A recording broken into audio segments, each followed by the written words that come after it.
Then, welcome to Canada! Our journey begins.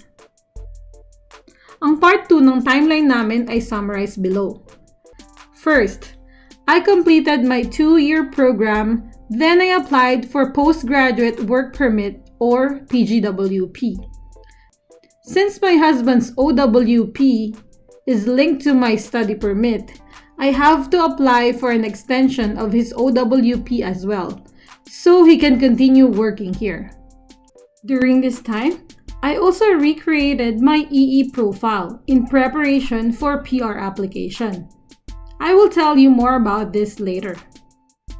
Then, the exciting part, permanent residence pathways. Dito sa video na to, I will only cover that pathway that we took. Yung FSW PNP pathway. Let me explain briefly kung paano naging FSW PNP. I was qualified for FSW program, but my CRS score was still lower than the cutoff, not yet enough to be invited to apply for PR. For us, we are based in Alberta, and our saving grace was Alberta's PNP program, also known as AINP or Alberta Immigrant Nominee Program.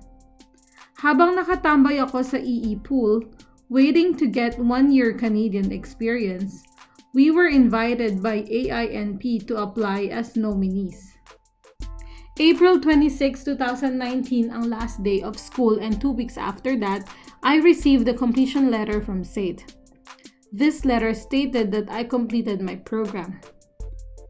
And since tapos na ako sa program ko, I recreated my EE profile to reflect my Canadian education and my full-time job offer. Take note that EE profile expires after 1 year of submission. Ang CRS points ko noon ay 380 pa lang. Ang cut-off ng nakakatanggap ng invitation to apply for PR ay around 450 to 460 points, so malayo pa ako sa cut-off. To bump my CRS score, I need to gain at least 1 year of Canadian work experience and improve my English test score for Canadian experience class. That's the plan. Nag-recreate ako ng EE profile on May 13, 2019. Then, 2 days later, on May 15th, nakatanggap ako ng notification of interest from Alberta Immigrant Nominee Program or AINP Express Entry Program. Ini-invite nila kami to apply as provincial nominees. This NOI was unexpected. Di pa kasi ako nagsisimula ng work, although may job offer na ako. I just updated my EE profile with my current status, then AINP already considered my application. Sa totoo lang guys, I haven't really looked into this pathway kasi recent update lang to ng AINP during that time. I wasn't very familiar with it. Ang focus ko lang, that time ay update ang EE profile ko para kung sakaling may mag-invite, makasama ako. And thank God, I was invited to apply sa AINP. When I searched the AINP website, meron silang selection criteria kung ano-ano ang hinahanap nila sa candidates to qualify for AINP.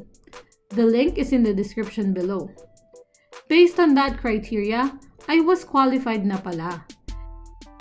Ito yung sinasabi ko sa inyo guys, if you are proactive with your application, and you have all the requirements before your program ended, it is highly possible that things will work on your favor. We were given 30 days to complete the AINP application. June 13 nung ipinasa namin yung application namin sa AINP. Although na-receive namin yung notification of interest through our express entry profile, ang submission ng AINP application ay paper-based. Nakalagay yun sa checklist nila. So, after about 7 weeks of waiting, our AINP application was approved.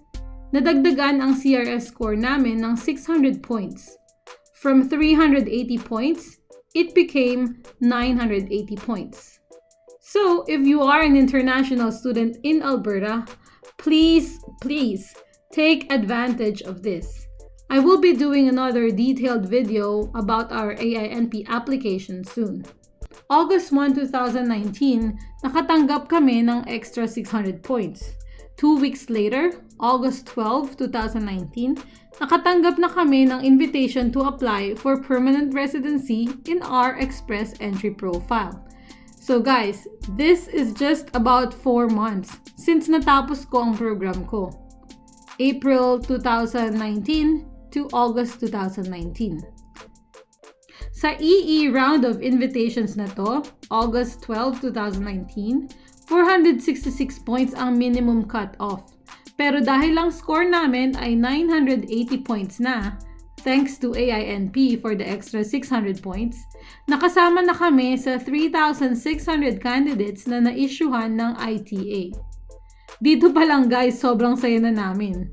Yung pangarap na PR status, mukhang may katotohanan na. Then comes the EAPR or the Electronic Application for Permanent Residence.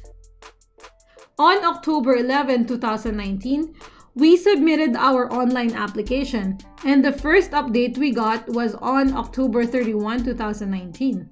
Medical examination passed. And then wala nang update. Tahimik na siya. According to our MyCIC account, 6 months processing time ang PR application. Pero na-delay dahil sa pandemic. So, it took them about 8 months to get back to us.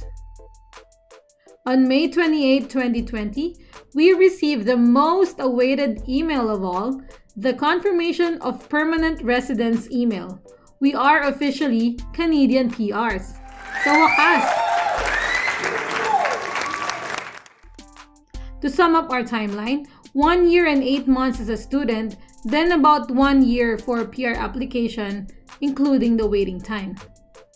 It can be longer than that had I not been ready with my documents. If you are taking a 2-year program right now, you will get 3 years of PGWP.